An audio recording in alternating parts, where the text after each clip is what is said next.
Ice cream হচ্ছে ছোট বড় সবার পছন্দের। আসসালামু আলাইকুম সবাইকে। আজকে আপনাদেরকে আমি তৈরি করে দেখাবো ভীষণ মজার আম দিয়ে আইসক্রিম।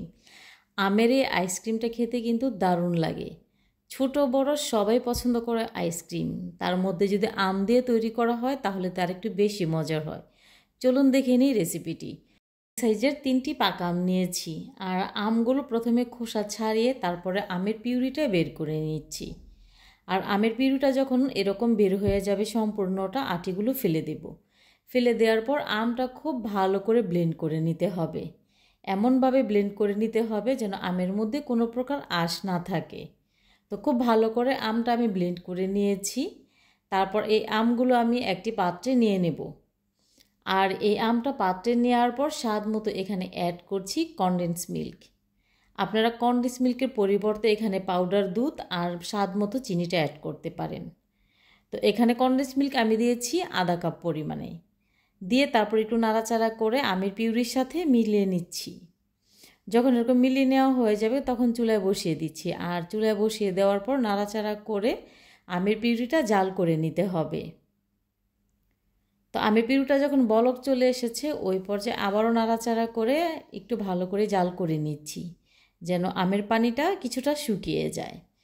যখন এরকম জাল করে নেওয়া হয়ে যাবে তখন চুলা থেকে নামিয়ে আমের পিউরিটা ঠান্ডা করে নিতে হবে।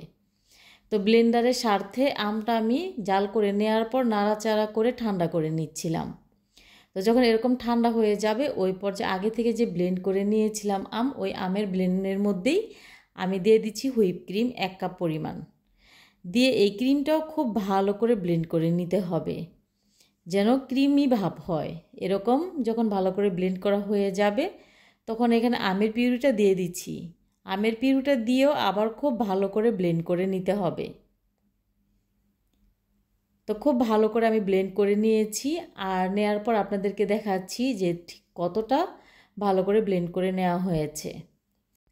যে পাত্রে আমি এই আইসক্রিমটা সেট করব ওই পাত্রে এখানে কিছুটা আম আমি কুচি করে কেটে তারপরে দিয়ে দিচ্ছি। এটা শুধুমাত্র দেখার সৌন্দর্যের জন্য, আপনারা চাইলে এভাবে আমটা না দিলেও হবে, বা আপনাদের পছন্দ মতো দিতে পারেন। রেসিপি ভালো লাগলে শেয়ার করার অনুরোধ রইল। আপনি যদি আমার ইউটিউব চ্যানেল থেকে দেখে থাকেন তাহলে সাবস্ক্রাইব করে নেবেন। আর আপনি যদি আমার ফেসবুক পেজ অথবা টিকটক আইডি থেকে দেখে থাকেন তাহলে লাইক ফলো করবেন পরবর্তী ভিডিওটি সবার আগে দেখার জন্য। তো আমের পিউরিটা ঢেলে দেওয়ার পর একটু ট্যাপ করে নিয়েছি, নিয়ে তারপর র্যাপিং পেপারে পেঁচিয়ে আমি ডিপ ফ্রিজে রেখে দিয়েছিলাম 10 থেকে 12 ঘন্টার মতো। তো এই ফাঁকে আমার আইসক্রিমটা কিন্তু সম্পূর্ণ কমপ্লিট হয়ে গেছে। এখন আপনাদেরকে আমি 4-5টা কেটে তারপরে আইসক্রিমটা বের করে দেখাচ্ছি। দেখতে মাশাআল্লাহ ঠিক কতটা সুন্দর হয়েছে। 4-5টা আইসক্রিমটা কাটার পর আপনারা 2 থেকে 3 মিনিট একটু সময় নেবেন, তাহলে আইসক্রিমটা খুব সহজে মোল থেকে বেরিয়ে আসবে। তো মাশাআল্লাহ দেখতে পাচ্ছেন যে আইসক্রিমটা দেখতে ঠিক কতটা লোভনীয় হয়েছে, আর খেতেও অনেকটা বেশি মজার হয়। আপনারা এভাবে আইসক্রিমটা তৈরি করবেন, তৈরি করে আমাকে কমেন্ট করে জানাবেন খেতে ঠিক কেমন হয়েছে। সবাই খুব ভালো থাকবেন। আল্লাহ হাফেজ।